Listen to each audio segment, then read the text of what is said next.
स्वागत आपका हमारे YouTube चैनल पर। सबसे पहले सभी को राम राम। आज हम क्लास 10th का जो मॉडल पेपर नंबर 9 है उसका सवाल नंबर 10 हल करेंगे, जो हमें दिया गया अंडर रूट में 1 माइनस कोस स्क्वायर थीटा। वहाँ पे थीटा का मान भी हमें दिया गया है 60 डिग्री है। तो इस पूरी समीकरण जो हमें दिया गया ये सवाल, इसको हल करना है, क्या आंसर आएगा वो बताना है। तो सबसे पहले हम क्या करते हैं, यहाँ पर 1 माइनस ये कोस स्क्वायर है और थीटा की जगह थीटा का मान 60 डिग्री लिख देते हैं हम।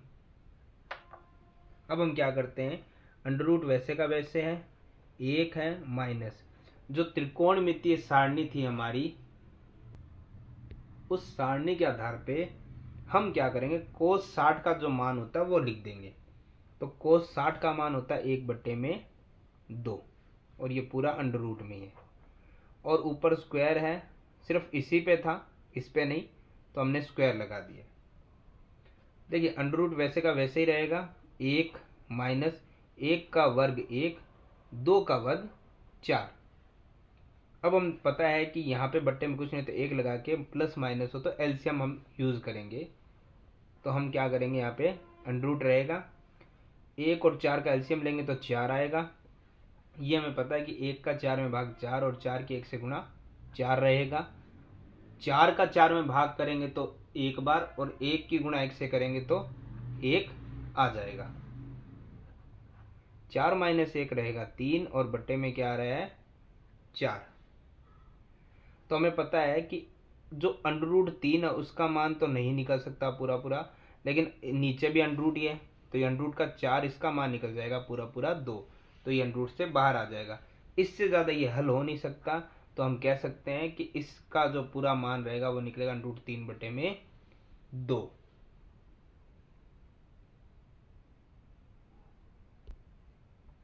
आगे सवाल नंबर 11 जो प्रश्नावली 9 का सवाल है, इसमें हमें दिया गया एक समय एक मीनार की छाया। देखिए सबसे पहले हम एक मीनार बना लेते हैं, मीनार तो सीधी रहेगी, ठीक है। ये कह रहा है एक समय है जब मीनार की छाया उसकी ऊंचाई के बराबर हो जाती है, यानी कि उसकी जो ऊंचाई हमने है कुछ भी मानी हो उसी के बराबर हो जाएगी छाया। यानी अगर ये h है तो ये भी क्या हो जाएगी h, ये 10 है तो ये भी 10 हो जाएगी, दोनों बराबर हो जाएगा। कहने का मतलब ये, अगर ये x है तो ये भी x हो जाएगा, ठीक है। तो अब हमें क्या कर रहा है ये, अब ये कह रहा है जब ऊंचाई और छाया दोनों बराबर हो रही है तो उसका उन्नयन कोण ज्ञात करना है। तो देखिए हमें सिर्फ लंब और आधार से मतलब है, तो हम लंब बटे आधार कर लेते हैं। और लंब बटे आधार किस में होता है, वो लाल कक्का की ट्रिक से आप देख सकते हैं। यहाँ पर हम देख रहे हैं कि हमारा जो लंब है, जैसे हम मान लेते हैं ए बी सी, तो हमें पता है कि अगर ए सी उसकी ऊंचाई है, लंब है, तो आधार ए बी भी ए सी के बराबर है, तो हम इसे भी क्या लिख सकते हैं, ए सी लिख सकते हैं। बराबर में एल बटा ए, लाल कक्का की ट्रिक से एल बटा ए का मान जो हम निकालते हैं वो निकलता है 10, और कितना डिग्री आएगा वो अभी हमें नहीं पता है। तो देखिए एसी से एसी चला गया तो क्या आएगा 1, बराबर में यहाँ आप एक्स एक्स लिखते तो भी चला जाता, एच एच लिखते तो भी, मतलब आना एक ही था। अब है 10, अगर इस तरफ 10 है तो यहाँ भी हम 10 ही रखेंगे। हमें देखना है त्रिकोणमितीय सारणी में 10 में एक मान कब आता है, वो आता है 10 45 डिग्री पर, तो ये दोनों बराबर हो गए। बराबर में 10 थीटा था ही, तो 10 से 10 कट गया, थीटा बराबर कितना आ गया 45 डिग्री, और थीटा था वो न्यून कोण, उन्नयन कोण जो हमसे पूछा गया था वो था 45 डिग्री का। तो इस तरीके से हमारा सवाल नंबर 11 भी होता है कंप्लीट। आगे इसी में हमें दिया गया सवाल नंबर 12। देखिए सवाल नंबर 12 जो हमें दिया गया है, इसमें हमें सबसे पहले दिया गया ओ केंद्र वाला एक वृत्त है जिसमें ए बी और ए सी वृत्त की स्पर्श रेखाएं हैं। चलिए ये भी ठीक है। यदि ओ से लेके ए हमें 10 सेंटीमीटर दिया हुआ है और ओ बी ये भी 6 सेंटीमीटर दिया हुआ है त्रिज्या, हमें सिर्फ ए सी की लंबाई निकालनी है। देखिए सबसे पहले तो हमें ये त्रिभुजाकार आकृति बन रही है जिसमें ये भी दे दिया ये भी दे दिया। एक चीज तो हमें पता है, जो प्रमेय 10.1 से जो त्रिज्या होती है वो वृत्त की स्पर्श रेखा पे 90 कोण बनाती है। तो हमें एक चीज दिख रही है कि ये 90 का कोण है, इसके नीचे वाला आधार होता है, ये आधार हो गया। 90 के साथ वाला उसका लंब होता है और सामने वाला होता है कर्ण, यानी ये कर्ण है। ठीक है, अगर हम एक चीज समझें, वैसे तो हम ऐसे भी निकाल सकते हैं, ए बी का मान निकाल के AC के बराबर कर सकते हैं, क्योंकि वृत्त की स्पर्शरेखाएं एक दूसरे के बराबर होती है, एक बिंदु से खींची गई स्पर्शरेखाएं। अगर हम ऐसे चाहें तो हम ऐसे भी कर सकते हैं कि इसे मिला सकते हैं, इसे मिला सकते हैं। क्यों? क्योंकि ये भी त्रिज्या है, और त्रिज्या अगर एक वृत्त में 6 है तो दूसरी भी 6 ही रहेगी। त्रिज्या स्पर्श रेखा पे 90 का कोण बनाएगी, तो ये आधार हो जाएगा, 90 के साथ वाली लंब हो जाएगा, और सामने वाला कर्ण वो तो सेम ही रहता है। तो हमें AC निकालना है। तो AC निकालना है तो हमें एक चीज दिख रहा है, आधार, लंब और कर्ण। हमारे पास कर्ण और लंब, आधार निकालना है, आधार यानी कि AC निकालना है। तो उसका फॉर्मूला क्या रहता है? पाइथागोरस प्रमेय से।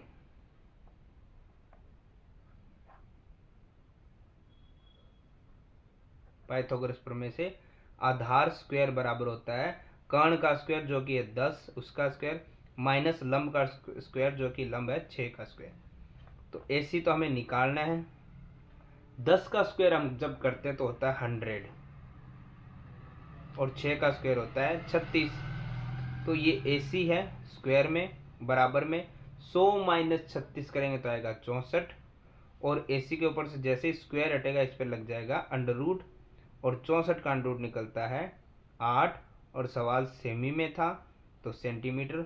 हमसे पूछा गया था AC की लंबाई, AC की लंबाई आई हमारे पास 8 सेंटीमीटर।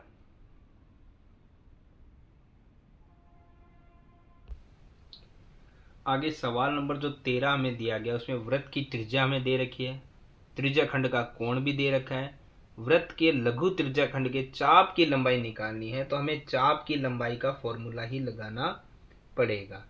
तो चाप की जब लंबाई हम निकालते हैं, जिसे हम L बोलते हैं, उसका फॉर्मूला होता है 2πr थीटा बटे में 360 डिग्री। तो 2 पाई के लिए हमारे पास यहाँ पे कोई निर्देश नहीं है, तो जब हमारे पास कोई निर्देश नहीं होता था 22/7 गुणा त्रिज्या हमारे पास है 14, और गुणा में थीटा यानी कोण है 90 डिग्री, और बटे में 360 फॉर्मूले में। तो 0 0 क्रॉस, 9 से 36 कट रहा है 4 बार, 7 से 14 कट रहा है 2 बार। एक बार के लिए हम क्या करते हैं, संख्याओं को दोबारा लिख देते हैं ताकि कोई कंफ्यूजन ना रहे। ऊपर है 2 गुणा में 22 गुणा में 2, और भाग में है सिर्फ 4। इसके अलावा कुछ भी बाकी सेंस नहीं है।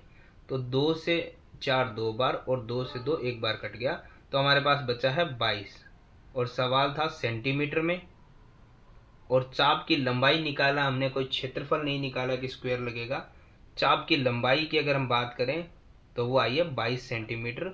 सवाल नंबर 13 हो गया यहाँ पर कंप्लीट, खंड ब। अब आ रहा है खंड स। खंड स में जो सवाल नंबर 14 में दिया गया है, उसमें अथवा में 2 सवाल है। तो पहला जो सवाल है, ये सवाल हमारा AP से रिलेटेड है। इसमें AP के प्रथम 14 पदों का योग हमें दे दिया, यानी SN S14 हमें दिया गया है, और इसके प्रथम पद भी हमें दे दिया गया है 10। इसका 20वां पद हमें क्या करना है, ज्ञात करना है। देखिए, सबसे पहले इस सवाल में वही करेंगे जो हमें यहाँ पर सिंपल सा दिया गया है। ठीक है, हमें यहाँ पर दिया गया है AP के प्रथम 14 पदों का योग। तो हम करेंगे SN, यानी कि SN का जो फॉर्मूला होता है वो लगाएंगे, जो होता है n/2, फिर ब्रैकेट 2a प्लस n-1 साथ में गुणा में d, और ब्रैकेट क्लोज। तो SN यानी पद, जो हमें दे रखा है 14 पदों का योग है, तो हम 14 पदों का लगा देंगे। n यानी 14 भाग में 2, ब्रैकेट 2a। ए हमारे पास अगर हम देखें तो हमें दे रखा है प्रथम पद 10 है, तो ए का मान तो हमारे पास 10 आ गया। एन भी हमारे पास आ चुका है 14 है, -1, और गुणा में डी हमारे पास नहीं है कहीं पर भी, तो ये वैसे का वैसा रहेगा। उसके बाद हमारे पास यहाँ पे है 2 से 14 कट गया 7 बार, 14 पदों का योग, ब्रैकेट 2 की गुणा 10 से करने पे आएगा 20, 14 में से अगर 1 घटाएंगे तो आएगा 13 और गुणा डी से करेंगे तो आ जाएगा 13 डी। यहां पे हम देखते हैं सबसे पहले जो S14 है उसका आंसर भी तो हमें दिया गया है, वो आंसर हम लिख देते हैं क्योंकि जो 14 पदों का योग है वो हमें दिया गया 1050 के बराबर, तो हम लिख देते हैं 1050। और ये जो 7 यहाँ पर गुणा में है वो बराबर से इधर आएगा तो किस में चला जाएगा, भाग में, क्योंकि ये फ्री है, ये इधर भाग में आ सकता है। और बराबर यहाँ पर हम देखें तो 20 और 13 डी दोनों अलग अलग है, इन्हें हम वैसे का वैसे ही लिख देते हैं। ये एक दूसरे से प्लस माइनस नहीं हो सकते क्योंकि 20 अलग है और डी की संख्या अलग है। ये हल हो सकता है, हम इसे हल कर देते हैं। जैसे 7 के पाड़े से अगर हम काटें तो ये जा रहा है 7 एकम 7, बच गया 3, 7 5 35, 0 का 0, 150। इधर हम देखें तो 13 डी है, ये प्लस का जो 20 है वो बराबर से इधर आएगा तो किसका आ जाएगा, माइनस का 20, यहां बचेगा 130। डी के साथ जो संख्या थी वो बराबर से इधर आएगी तो आ जाएगी भाग में, और 13 से 130 कट रहा है 10 बार, यानी डी का मान कितना आ गया, 10। अब हमारे पास सवाल आधे ज्यादा कंप्लीट हो चुका है। अब हमें सिर्फ इतना पूछा 20वां पद ज्ञात करो, 20वां पद, ना कि पदों का योग। तो 20वां पद जो फॉर्मूला होता है किसी पद का, जैसे हम ए एन निकालते हैं तो उसका फॉर्मूला होता है ए प्लस एन माइनस 1 गुणा में डी। हमें 20वां पद पूछा है तो वैसे तो हम इस फॉर्मूले से भी चल सकते हैं कि ए प्लस एन यानी 20 माइनस 1 गुणा डी। वैसे मैंने आपको सिंपल बता रखा है, आपसे जो भी पद पूछा जाए आप क्या करें, ए प्लस 20 माइनस 1 19, एक कम कर ले पद और डी से गुणा कर लो, तो इस तरीके से हमारा 20वां पद तो आ सकता है। तो देखिए ए तो हमें दिया गया था 10, 19 है, गुणा में डी हमने निकाल लिया 10, तो 20वां पद क्या आएगा, देखिए ये 10 रहेगा, ये 19 की गुणा 10 से करने पे आएगा 190, और 20वां पद आ जाएगा हमारे पास 10 प्लस 190 हो गया 200। तो हमारा जो 14 का पहला सवाल है वो तो होता है यहाँ पर कंप्लीट।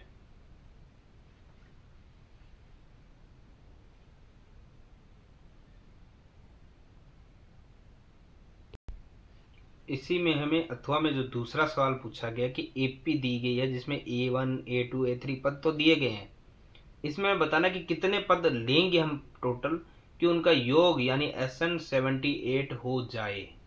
तो वो पदों की संख्या हमें बतानी है कितने पद लिए जाएंगे।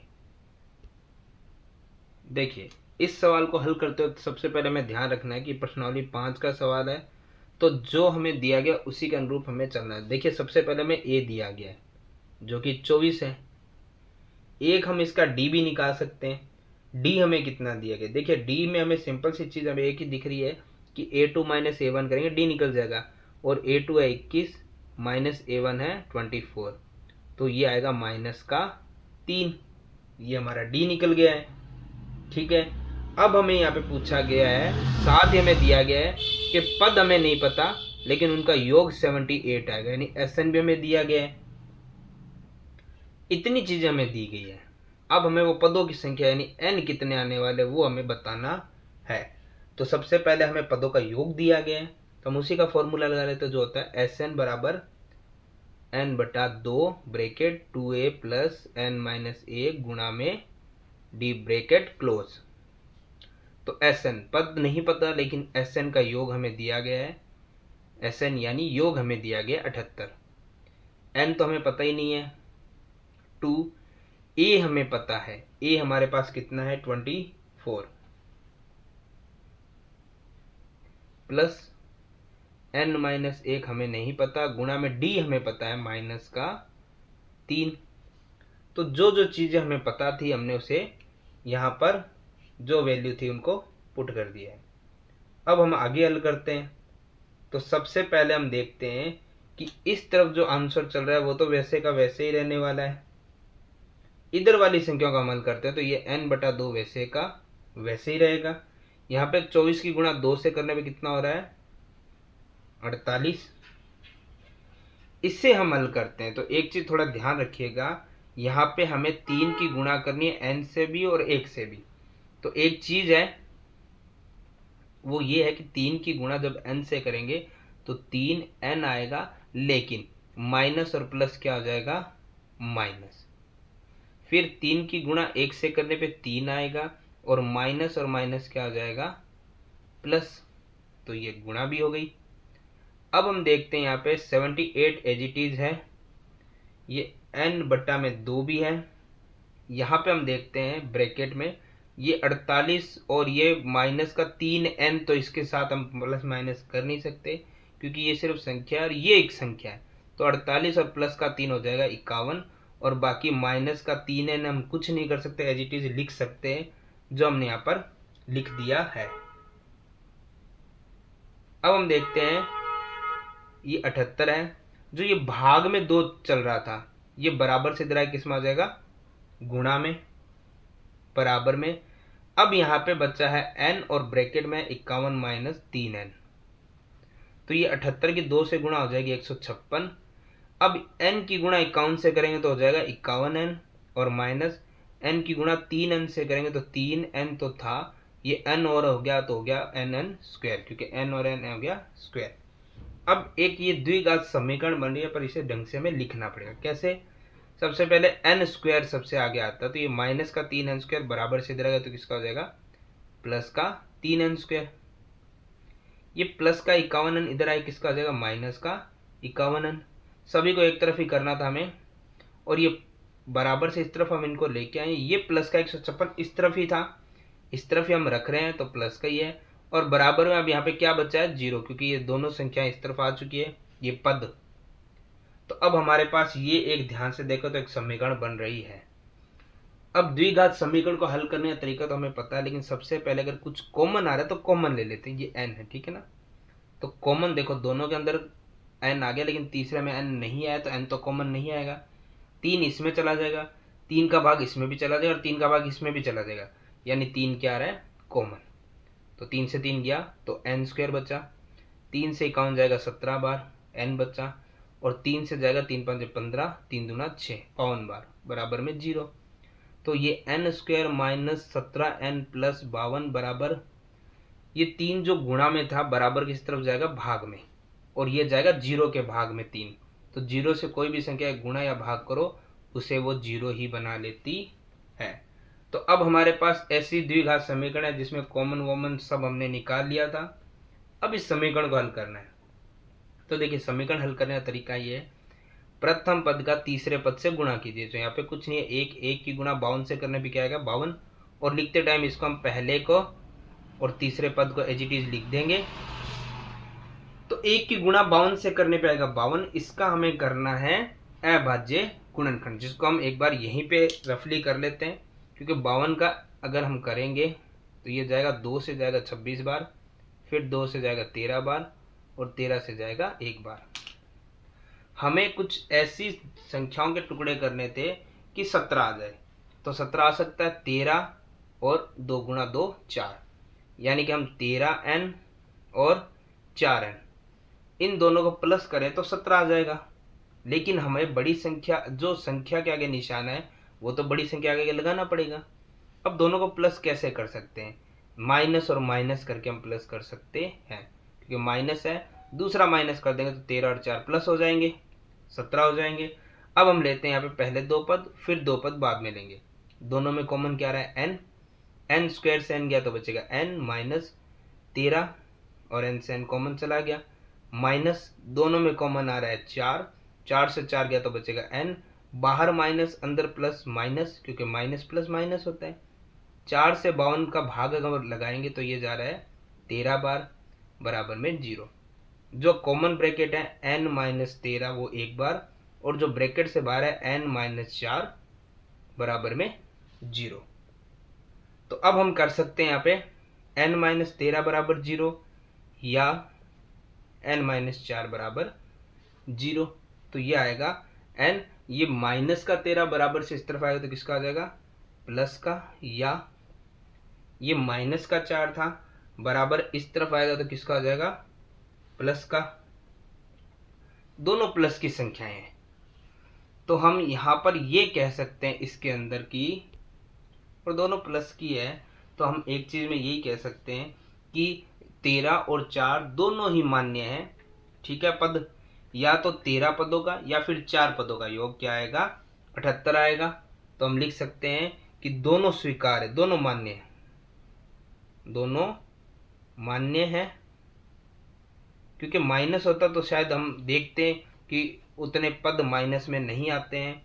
ठीक है, लेकिन दोनों ही प्लस में है तो दोनों ही मान्य है। अतः n बराबर 13 या n बराबर 4 दोनों